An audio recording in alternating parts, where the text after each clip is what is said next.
Bonjour Pierre Bertrand, merci de Bonjour. nous rejoindre dans ce Parole de financier. Donc, vous êtes responsable marketing chez Cofidis, c'est juste? Absolument. Oui, tout Voilà. à fait. Je suis directeur Et du marketing et du business développement. d'accord. Et bref, petit rappel pour nos internautes. Depuis quelle année Cofidis est-elle active sur le marché belge? Alors, Cofidis est actif depuis 35 ans. Donc, depuis 35 ans, nous sommes donc spécialistes du crédit à la consommation aux particuliers à distance. Ok. Et quelle est la taille de l'entreprise aujourd'hui en Belgique?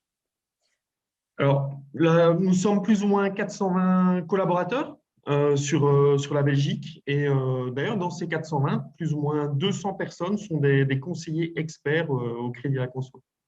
Ok, ok. C'est déjà une belle taille, Tout une à belle fait. taille d'entreprise. C'est une belle taille et nous faisons partie d'un groupe international. Cofidis est présent dans de nombreux pays européens également d'ailleurs. D'accord. Alors, aujourd'hui, je voulais aborder avec vous un sujet qui impacte fortement le portefeuille de nombreux Belges, c'est les conséquences financières de la crise du coronavirus. Mhm. Aujourd'hui, de nombreux indépendants sont en difficulté.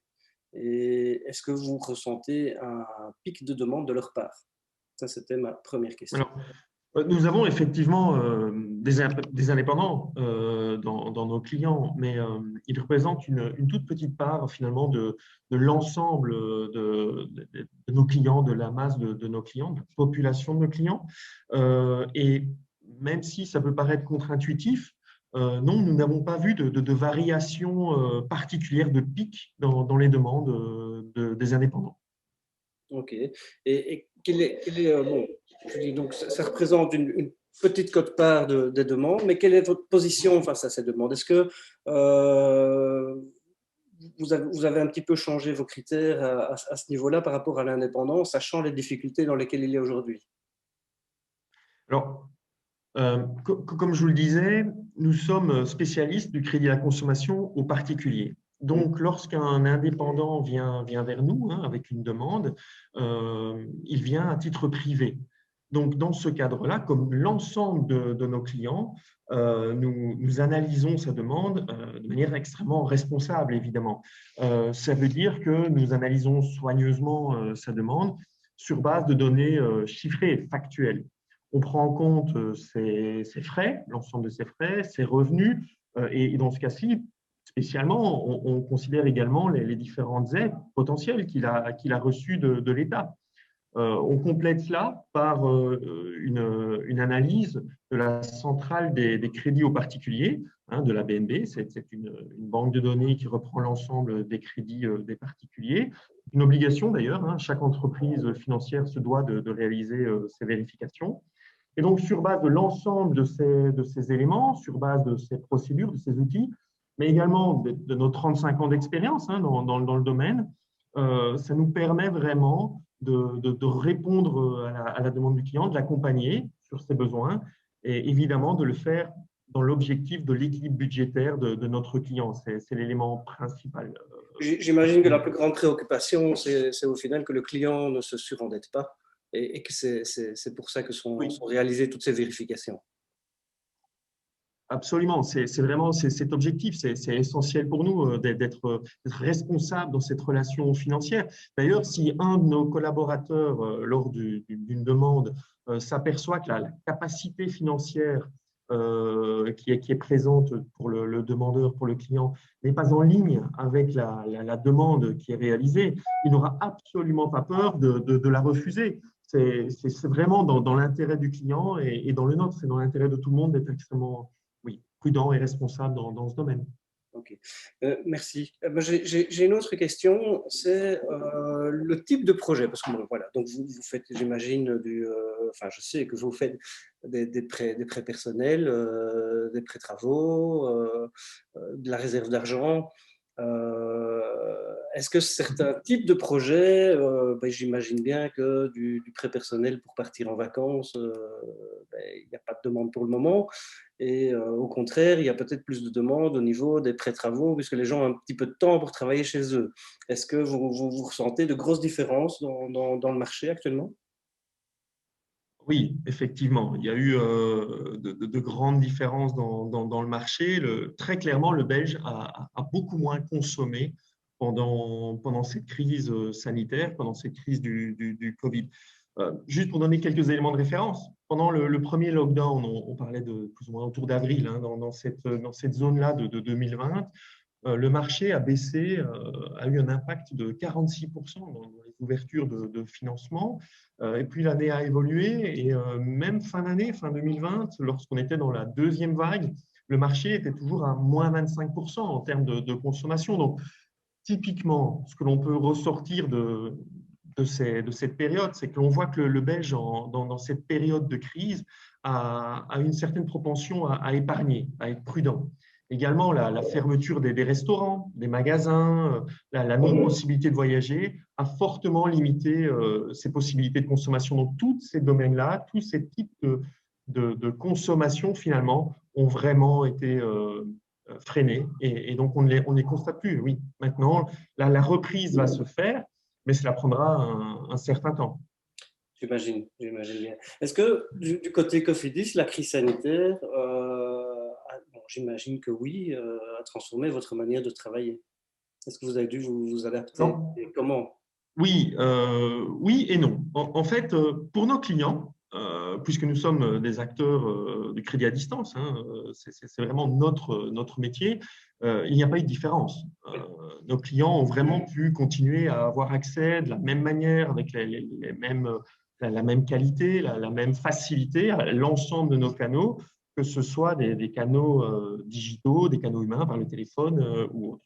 Maintenant, en interne, il est bien évident que directement, nous avons pris toutes les mesures nécessaires pour que tous nos collaborateurs puissent travailler de la maison, donc en télétravail, dans les meilleures conditions possibles, avec le bon matériel et en toute sécurité.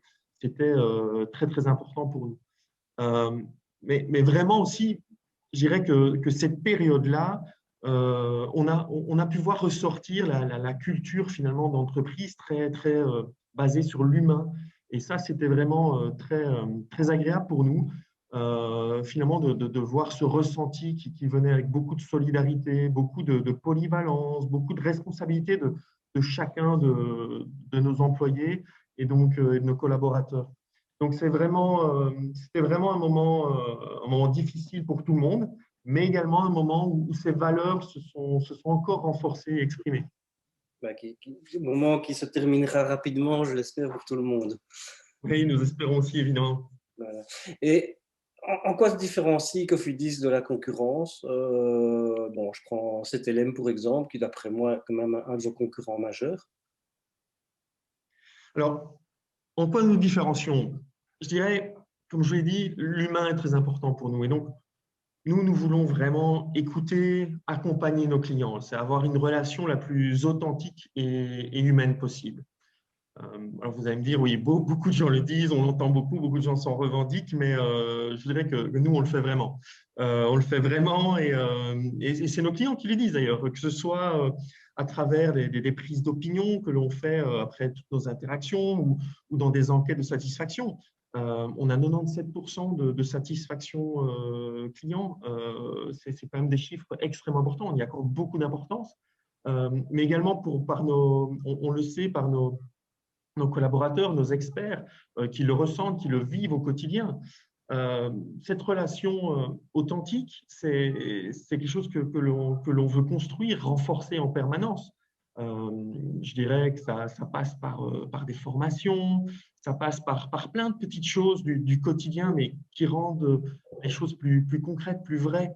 Par exemple, nos collaborateurs, s'ils le souhaitent, peuvent en toute autonomie, en fonction de la discussion qu'ils ont avec un client au téléphone, par exemple, peuvent envoyer un petit geste, un petit cadeau. S'ils ont entendu que quelqu'un était hospitalisé ou qu'il y avait un anniversaire, ils peuvent envoyer des fleurs, des chocolats, ce genre de choses. Donc oui, je résumerais vraiment ça comme étant la volonté de créer une relation authentique, humaine.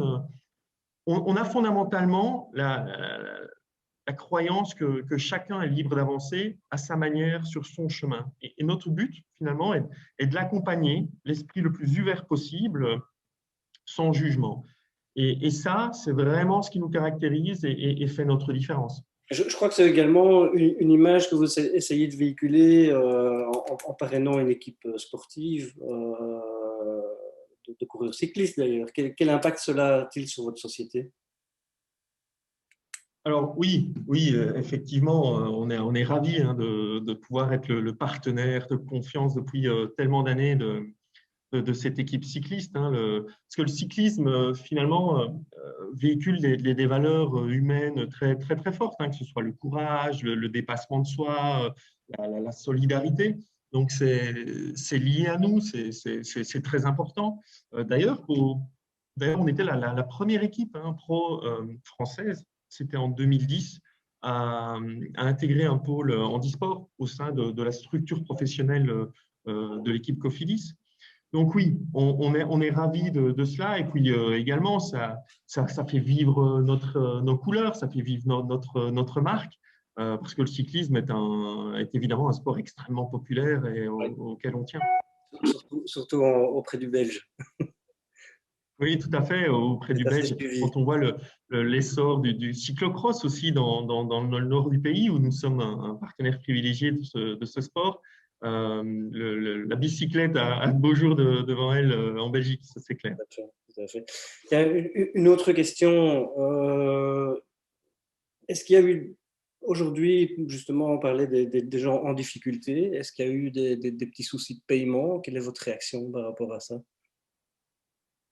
Alors, il y a eu des soucis de paiement, je dirais, comme il peut y en avoir en permanence. Et on a toujours la même approche, l'approche de l'écoute, de l'accompagnement. Notre but est de travailler la main dans la main avec nos clients, afin de trouver des solutions. Et également, on a été ravis de pouvoir mettre en place des solutions de report qui ont été encadrées par la loi et qui ont été proposées par le gouvernement. Donc oui, nous avons mis tout cela en place et nous sommes ravis en permanence de pouvoir faire tout ce qui est possible dans le cadre légal pour accompagner nos clients au quotidien.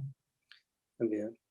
Merci beaucoup, Pierre Bertrand, pour votre participation dans ce Parole de financier. Merci à vous. À bientôt.